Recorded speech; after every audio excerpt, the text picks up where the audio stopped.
Welcome to this edition of Diligence Inside America's Boardrooms. I'm TK Kerstetter, and I'll be your host for today's show.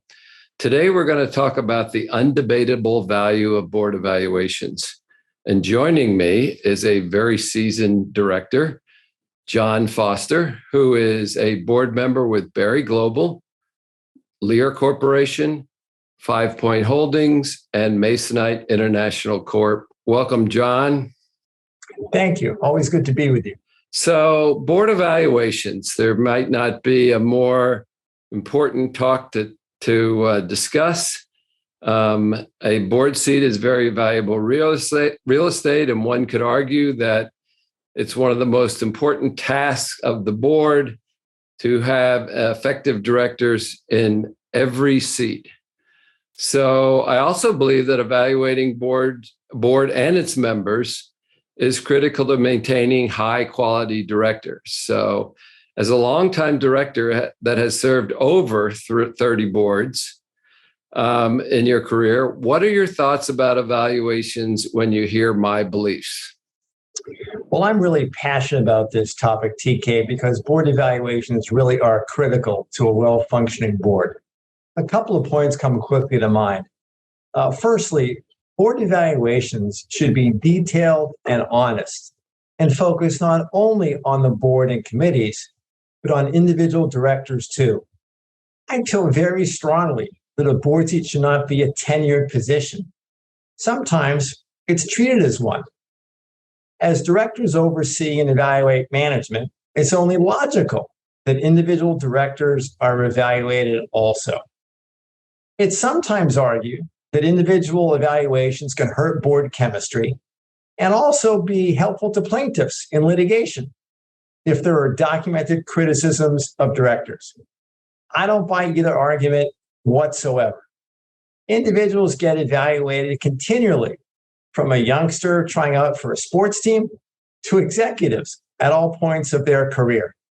And I'm not aware of any successful litigation against a board or an individual director based on documentation of poor director evaluations. So this issue of individual directors certainly comes up all the time. And I think there's probably about 40% of boards that do that now.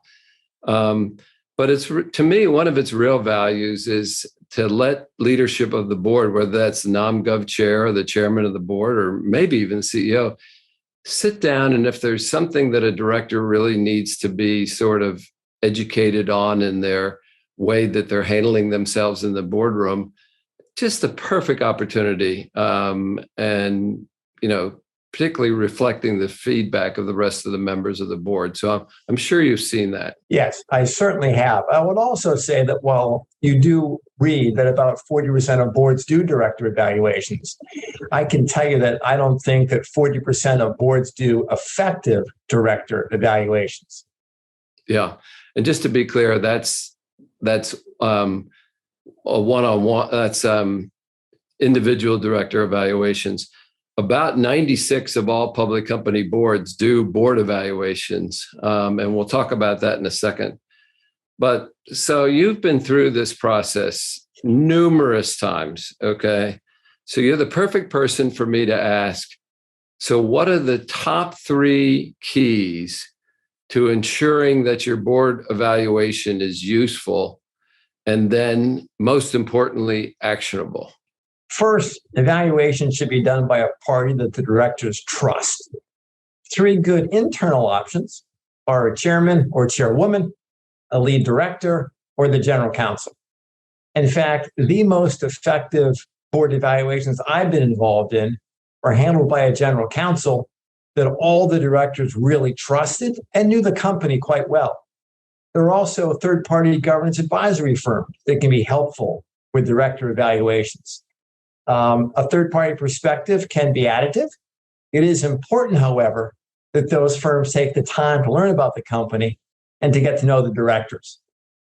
Secondly, whether evaluations are done orally or in writing, I think there should be a limited number of specific questions, as well as a very open-ended opportunity for directors to comment on whatever they think is relevant.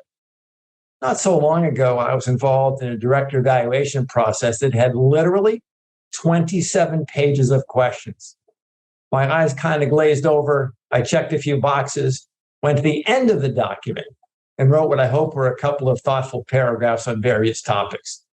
And then thirdly, the chairman or the lead director, or perhaps the chairman of the Nom and Gov committee, should determine a list of action items to accomplish over the next year and consistently monitor progress towards accomplishing those objectives.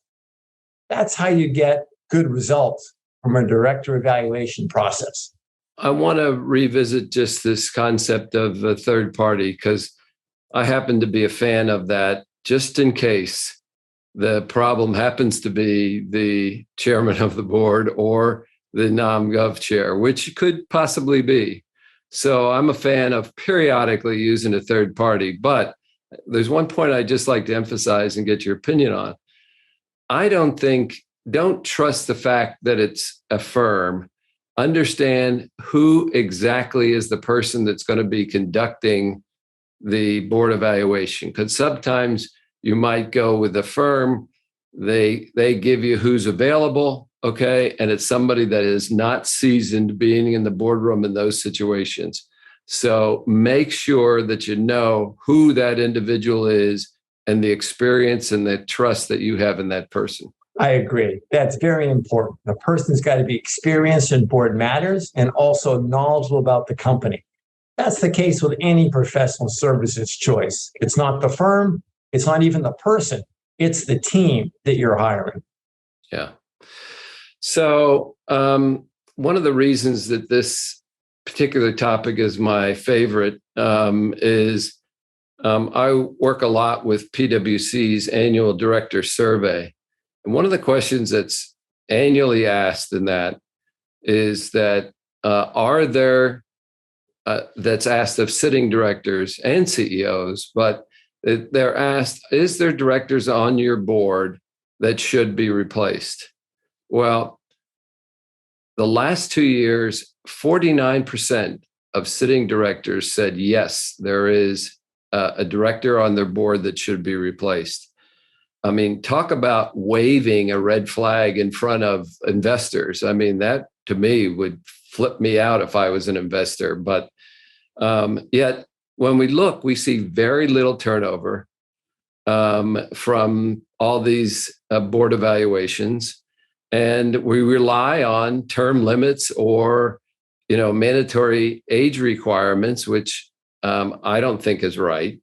So while boards are responsive to conducting the evaluation, it certainly appears, Jon, that they are not very responsive to having the difficult conversations with directors. Your thoughts? It can be a long time to get to a term limit or a retirement age. So it's absolutely important to do evaluations and to execute on them. So a couple of points, as we've touched on, many, if not most, director evaluations address the board as a whole and the individual committees, not individual directors. And as I gave an example of just a minute ago, often the evaluation questions are not probing. There's too darn many of them. And the answers you get are often quite general. That's not an effective process for addressing underperforming directors. And at the same time, you don't generally even need formal director evaluations to identify a poorly performing director. It's usually obvious in the boardroom. It's just too often the case the boards look at the effectiveness of the board as a whole and committees, not individual directors. That just has to change.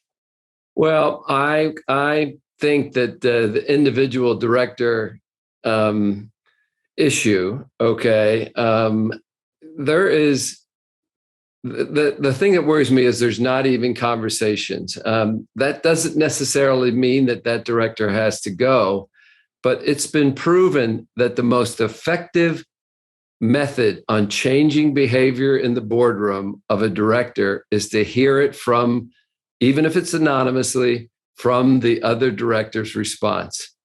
And one of two things will happen. Either they will accept that like they should and constructively improve their performance, or they're going to rebel against that. And then as far as I'm concerned, it's time to go.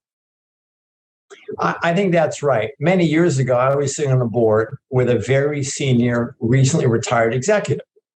And this executive literally was tapping on his computer throughout the board meeting and clearly returning emails, tens, if not hundreds of them.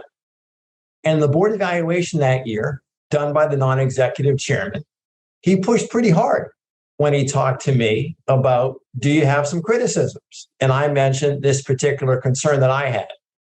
And he said, funny you say, I have that concern. So do a lot of people. I'm going to talk to this person.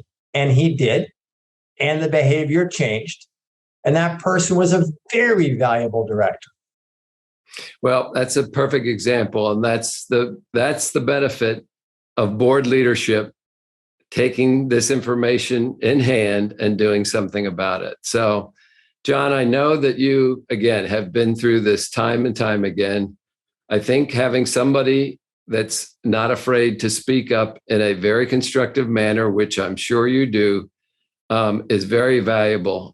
Like you said, sometimes you shouldn't even wait for the board evaluation. If you recognize a problem, it's time to talk to board leadership if you're not, quote, part of it, and make sure that something happens. So I want to thank you very much for taking the time. Again, this is a subject that's near and dear to both our hearts, and I appreciate your candidness in covering it with me. My pleasure. Always nice to be with you. Okay. Thanks, Jon. And that will conclude this edition of Diligence Inside America's Boardrooms. We hope you enjoyed the show. We'll be back again next week when we take another look at a critical topic that'll help you be a better board member or committee member. So we'll see you then.